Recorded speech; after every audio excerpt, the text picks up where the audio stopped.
Hey guys, what's going on? It's Griever back here, bringing you guys the latest in the Behind the Bar reviews. This week's chapter 278 of Seven Deadly Sins, is, it's alright. But before we get into the chapter, guys, I want to reiterate once again, because I believe this is the first video since the whole channel change has happened. The first new video with the Behind the Bar reviews and the manga reviews. I re-uploaded some of the current ones that were lost, but this is the first one, so I just want to say once again, for those of you who did not check out the intro video to this new channel, it unfortunately was not by choice. My original channel was taken away. I got copyright strikes, blah, blah, blah. Long story short, watch the first video on this channel. Not hard to find. There's not many videos on this channel yet. That video explains exactly what happened to my original channel and why I've been forced into this new channel, and the other one is gone. That being said, there's another change to these manga reviews, and that is, unfortunately, I think that is a big part of a good manga review, is to clip around, 5 to 6, half a dozen panels that have important information, key character development, expressions, things like that, to showcase a panel or two while you're talking about, a page-by-page analysis review. Unfortunately, it's because of that, apparently, that I lost my whole channel as a result. 3, 4, 5 years worth of work down the tubes. So, that being said, I'm playing it safe for now until I can be convinced otherwise that this is how you do it and get away with it or whatever. Until that happens, I'm just going to stick to no panel reviews, unfortunately. Sorry, guys, in advance. That being said, waste enough of your time. Let's get into the chapter. Now, as I said, this chapter was made. Because it is. This chapter simply spends most of the time showing the lights and darkness beams from Estarossa Male shooting across all of the place. We see, Jericho, and we see Hauser, and we see all these people just going, what's going on? What's going on? These are beams of light and darkness. It's awful. What's happening? It's in the direction that Elizabeth was taken. What's going on? And that's when they notice that Deanne has left. Now, this is where, of course, at the end of the last chapter, we saw that Gother, Elizabeth, King, stuff, they're all crowded in one little corner together, and these beams are still shooting out. They've already killed off the other two archangels. Sariel and Tarmiel are gone. Derriere's gone, so their fighting strength is significantly weakened. That's when, anybody remember Oslo? Anybody? Because I do. And the fact that he can bring in that warp version, like how he warps between dimensions, and that just swallowed one of these death beams that killed an archangel. Why isn't this dude fighting? Seriously, what is it with the animals in this thing? Mama Hawk, Wild, Oslo, why aren't you fighting these battles for these characters? Honestly, if he can do that shit, why doesn't he just keep hop, hop, hop, hop, hop, hop, hop, all around the place, just warping in and out, swallowing all these light and darkness beams? Unless that brings significant damage to whatever other dimension or plane of existence that we're not seeing, that Oslo goes, or something like that. Either way, thought it was, just when I saw it, I went, what? Really? It's the same moment when Mama Hawk swallowed the purgatory bird from Mon Speed, way back when. It was like, okay? It just shocked us. That just happened. So, he comes through, and as a result, King's like, oh, is that you? And then we see that it's Deanne, of course. Deanne jumps through, the 7 deadly sins, serpent sin. She's here to fight. What's going on? There's a bit of a comedic moment where Gother basically, here's all the memories of everything that happened, and it's just instantaneous. No explanation needed, because now Deanne has seen everything that's happened. Which is great, because it makes sense. Once again, Gother's abilities with his memory powers and stuff. This makes total sense why he would do this. It's fine in the context of the story, and it speeds things along. We don't need to spend 4 pages with Deanne being explained as to Rosa's male and archangel and blah, blah, blah. Now, finally, during all this stuff, Male finally emerges. Or what is he now? Estarossa Male? Male Estarossa? Has someone come up with one of those, combine the two names into one thing for this character yet. I haven't seen it in the comment thread. I'm sure someone will come up with it. Estamail. Okay, so that's what I'm going with. Estamail. Hashtag Estamail. Yes, guys, I joined Twitter. Go follow me. So, Estamail here has shown up, and so it's a resurrection by an Arrancar from Bleach with the Four Commandments on him in this Tau monk-looking thing. I mean, does he look kind of cool? Yeah, it took me a minute to adjust, and yeah, the whole, I guess, is it Sephiroth? No, Sephiroth's the whole one-winged angel thing. This is more like the classic Lucifer pictures, or that Lucimon from Digimon, stuff like that, where half is light, half is dark. Ooh. Like, that's been done before, so that's not original. But this whole look, I'm getting a very big Bleach, Arrancar feeling from this guy, But overall, I'm like, all right, I guess I can get kind of behind it here. This ain't so bad. Then he just stated 200,000. His power level is over 200,000. I'm like, well, at least it wasn't for nothing. At least we're not batting in this 140, 150 range anymore. No. We already established that the 140, 150 range, that's for Meliodas and Escanor to go toe-to-toe with. This is something totally new. These guys have all been batting in the 60 to 80,000 mark. This guy is above any power level recorded as to date. So we have a new standard in badassery as far as power level goes. Okay. That's going to mean shit. Okay, I know a lot of people down in the comment sections are talking about Escanor's the one and Meliodas and stuff. Remember, Escanor reached, and we don't know the exact time frame, but sometime between 11 and noontime, he reaches a power level of 114,000, something like that, 114.9, something like that. And he keeps rising. So, during that time, Meliodas kicked the shit out of him. So that implies that Meliodas is definitely above, that level when he did that.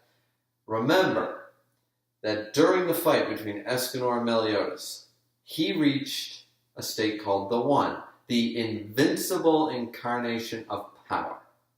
This is stated by Merlin, who is fully aware of the Supreme Deity and the Demon King. Keep that in mind. She states invincible, knowing full well about the Supreme Deity and the Demon King. So, for that 1 minute, he's the One. And during this minute, he takes someone who batted around 115, 120,000 power level like he was a child, and just done. The One is probably will never get a true power level state, because that would put a cap on Escanor. That would put a cap on the One. We're not going to get that, I don't believe. But I can safely assume it's well beyond the 100k mark. It's well beyond, it's probably a level, it's probably for that 1 minute, he's probably batting closer to 500k plus, if you want my opinion on it, rather than it being like, okay, the One was like 175, 180. No, guys. The One versus this thing, the One will win. That's just my opinion. And Meliodas right now, absorbing all these commandments, same level as Estamail has. Meliodas is batting 200 easy right now, in my opinion. So this is not the end thing. The problem, the reason I'm telling you guys all this, and the reason we're going down the memory lane with these fights and power levels, is that power levels is part of the reason that Dragon Ball Z kind of went a little weird and stuff. Power levels in this state are not going to matter much, because the rest of this chapter wastes our time. It showcases that this creature, this Estamail Four Commandment creation, is going to be able to wipe the floor with everything that isn't Meliodas or Escanor. Throw Zeldris in there for fun. This thing is just a nightmare. And we have the weakest characters. Well, not the weakest characters.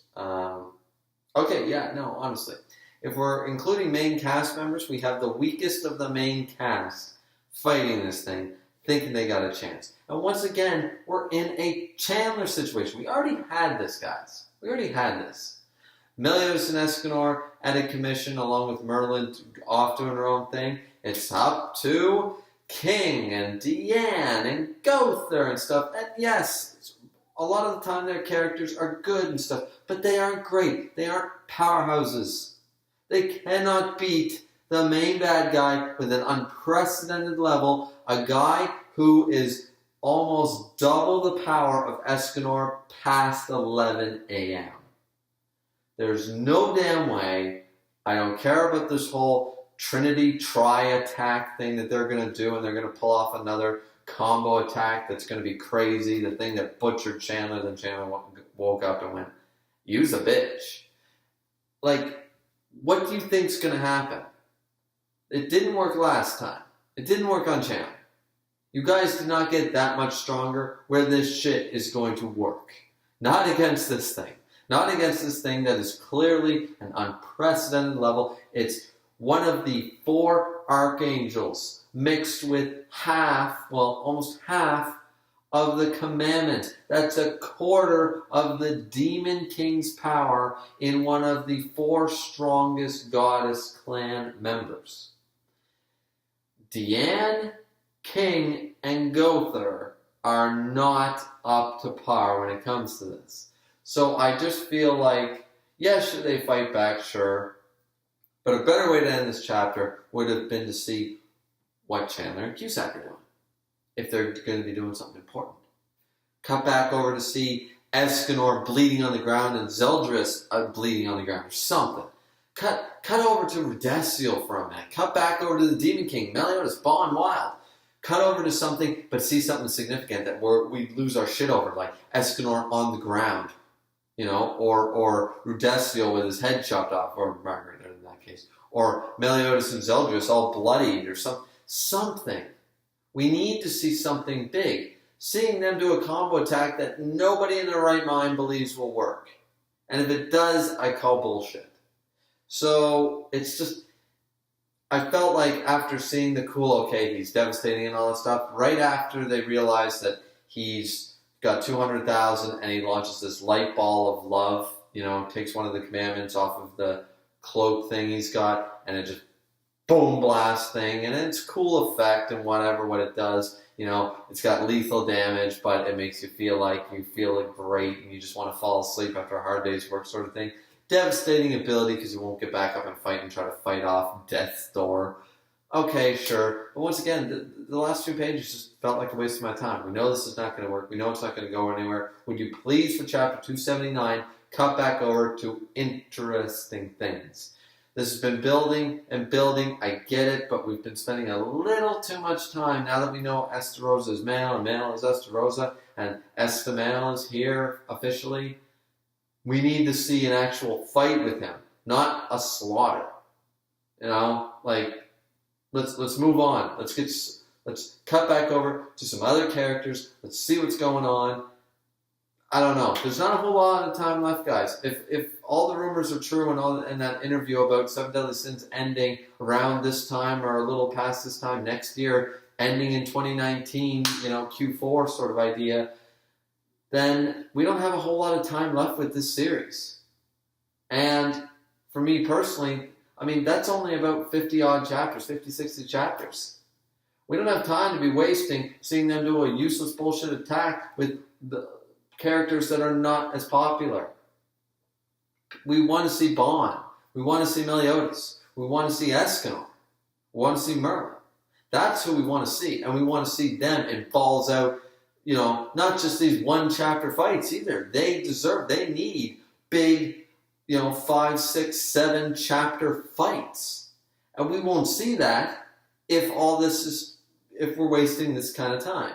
So for me personally, guys, if this is going to end in a year and we're going to end the arc and end this series on a relatively high note, we're not going to do the Bleach, the Naruto, the where we just, okay, we're popular, let's continue the arc, let's go one step too far. Death Note after L's death, just wasting my time sort of idea. Going too far, just running off the hype.